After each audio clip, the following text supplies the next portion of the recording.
Hey guys, it's Maymay and welcome to another Scripture Art Journal week. And this week's Scripture Art Journal is the Easter week. I'm so excited. As a matter of fact, today as you're watching this is Easter, and I pray that you have a wonderful day and that you can spend time with your church family and you can reflect on what Easter is and what it means to us as Christians.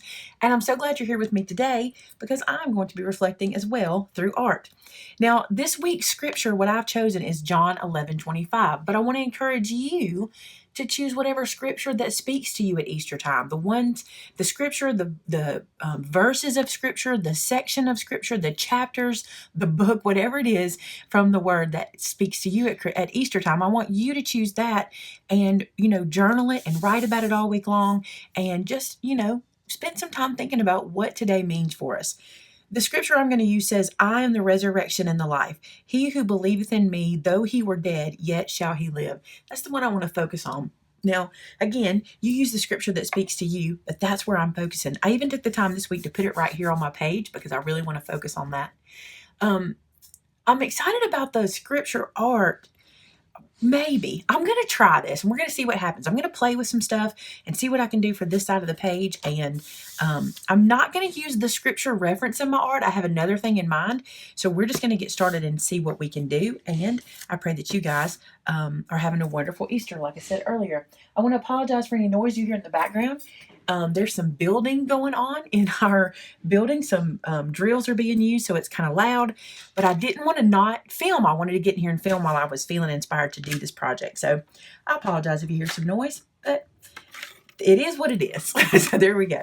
Okay, so for today's project, the first thing I'm going to do, this is a wood grain background or a wood grain embossing folder, and I have a plan for it. We're going to see how it goes. I'm going to remove my watch because it is distracting. Sorry about that. So here's what I'm going to do. I'm going to cut this craft colored paper into pieces to fit inside of here. And I'm just going to emboss as much as I can get out of here. So I can get 2 pieces. And just to keep from having to pull out any fancy tools, I'm just going to use my scissors real quick because it doesn't have to be, very particular. I'm going to get 2 pieces embossed. So I'm bringing over the cuddle bug. Now what you do here is you sandwich that embossing folder between 2 B plates, put an A plate down, sit these guys on top and run that through, and we will get that pretty wood embossed pattern onto our cardstock. This is a Nina textured cardstock. I think it'll help with where I'm going, but there we go. So we got wood grain. Isn't that beautiful? All right, I'm going to do it on that other scrap too. So now I'm taking this Vintage Photo Distress ink, and on this piece that I embossed, on the side that the wood grain is raised, I'm just going to drag this pad across. You can do this with any ink, really. I just picked this one up. It was on my desk, and I like this color. I think that is pretty. Now, I'm going to keep this close because I'm going to use it for something else too, but we're going to play a little bit here and get a little bit, this might make some folks nervous. I don't know. Now that I've got this ink, I'm going to do some tearing. I want to make planks to make a cross. So I'm really not sure how this is going to go or where I'm going to take it. But first I'm going to cut off any of this that is not embossed. There's little pieces that hung over because it wasn't exactly the size of my embossing folder. So I'm just going to take these kind of unembossed spaces off. And then I'm going to tear. Do this piece. I did both of these pieces, by the way. I did one off screen, so got both of these done.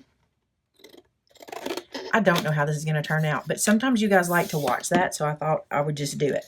Okay, so I'm going to tear, and I'm just going to, first I'm going to tear on this edge, just so I can have a consistent tear on both sides.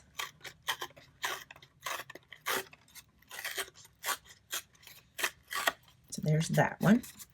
Then I'm going to come through, and I think I want it to be about this thick. Did I tell you I'm going to make a cross? That's my plan, is to make a wooden cross, but I want it to be rugged. So there's like a piece that I'm going to use. Then I'm going to do the same thing. See how these edges, let me show you, these edges are kind of more rough on this end. I want that on both sides, but the way you tear the paper, you have kind of a rough side and a smooth side. So I'm going to come in here and just tear a piece of this off so that I get that rough side here as well. Just like that. And then on this side, I'm going to do the same thing. Let's see if we can get it similar in width. Doesn't have to be perfect.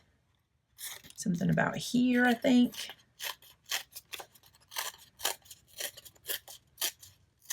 There we go. That's 2 planks. Now I'm going to do the same thing with the other. I'm going to turn that into a cross. So now look at these pretty planks of wood we got. This is cool. But I want to ink the edges. So I'm going to bring that little inking sheet back over. And my vintage photo distress. And this time I'm going to bring over my ink tool. And I'm going to rub around those edges and kind of darken that up. This will pick up those little rough edges of the paper the way we tore it, and I'm hoping to get some good color around the edges to really define them. So something like that, dark on the edges and lighter in the middle. I think that's pretty. Do that to all of the pieces. So I don't know how this is going to work, but I'm going to try something. I have used distress inks to drag pages forever now, right? We've been enjoying the ink dragging process, and I have yet to wet these distress oxides. If you've watched me use them, I've just used them exactly like they are. Well, I have decided I want to just play around with this pad directly on the page, and I'm just going to see what I get for a background. But I want it to be these pinks and blues in the back. And kind of, and even another color too, we're probably going to add. But I'm just going to do this kind of all around like so. Not worried about making a mess on the back of the page. I'm going to glue it down anyway, so I'm not too stressed about that. But I want to mix these colors. And I started with the lightest, and I'm working my way to the darkest. Oh, by the way, these colors are Worn Lipstick. This one is Broken China. This one is Faded Jeans. And I'm going to let this focus around the edges here. This darker color.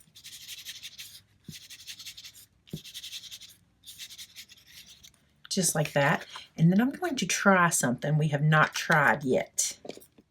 So this is a baby wipe, and I'm going to just go around the page and baby wipe this color together. And I'm starting from the outside, and I'm just doing circles like I would if I was using an ink blending tool. And it's going to change the color of that page, and it's going to bring that, it's going to move that ink around to each other. And I think that's kind of fun. Now, this is not new. When I said something we've not tried, I meant me and you. I've not done this yet, but other people do this with these oxides all the time. Anything that you put on it that's wet will do this. So I think this is a super fun way to do it. And I'm keeping the blue together. And now I'm going to go to that center and work on it. But I want to use a clean part of the wet wipe so I don't mix too much blue. So just get myself a clean spot. And then from the edge, I'm going to work my way into this pink.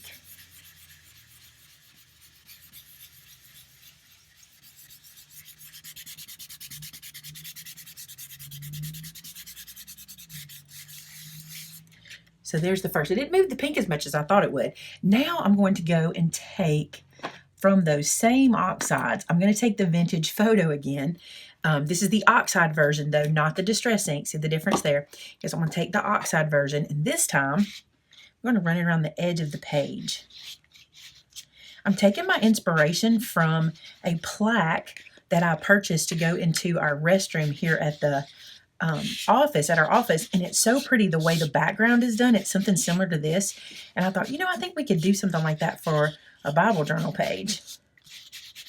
I like the darker with the colors that you wouldn't think to mix together. I think it looks good. I'm even going to make it a little darker and a little more rugged.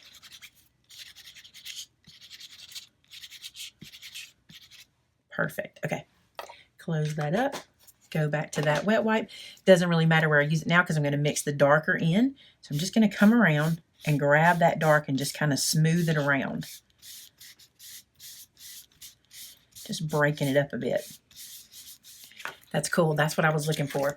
A very pretty, colorful background. And it looks a little weird on camera, but I'm going to bring it up.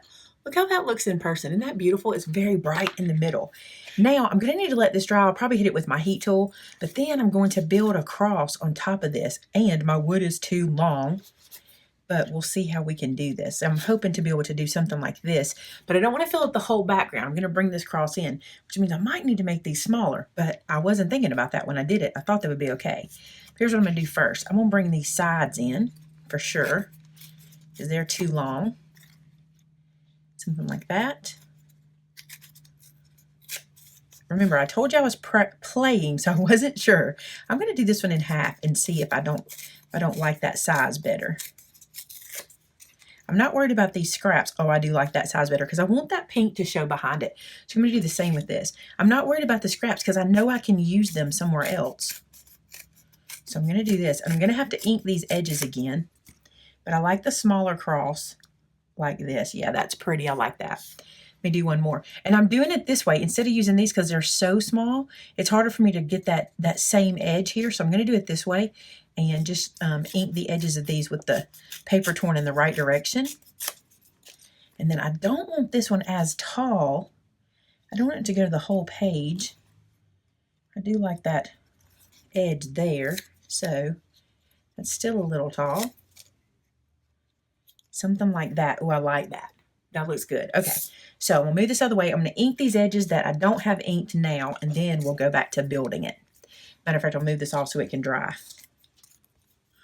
You're not going to believe this, but I just did this whole section without filming, and I'm very, very sad because I was really proud of how that was turning out.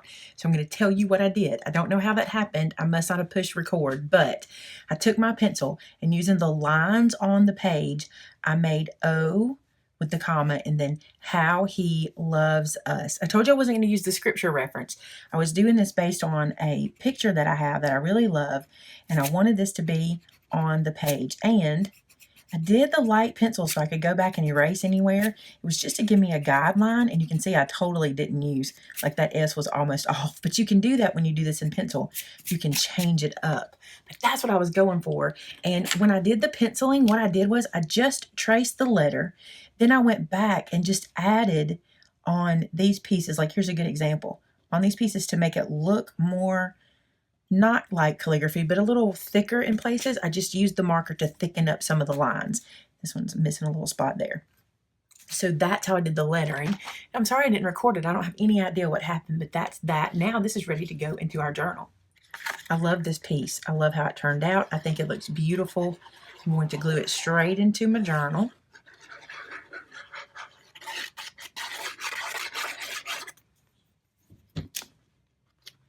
Using a lot more glue than usual because this paper is pretty warped from getting wet and then getting dried. So I'm going to let this get in here really well. I'm going to help it adhere, just rub it around. And there you go. That's my page for this week. I love it. I love how those inks made the background just pop. It's like there's light coming from behind the cross, and I love it. I hope you guys enjoy it as much as I do, and I cannot wait to see what you guys do in your art journals this week. So when you're making your journal pages, be sure to head over to our Hide His Word in My Heart Facebook group and share photos of your art. We love to see it. We love to be inspired, and share with us what scripture you're leaning on this week in the week after Easter. You know, we had the week leading up to Easter, but now you've got the week after. So share with us what scripture speaks to you this week too. Thanks so much for joining me today. I look forward to seeing you guys again next Sunday. Happy Easter, guys, and may God bless you. Talk to you soon. Bye-bye.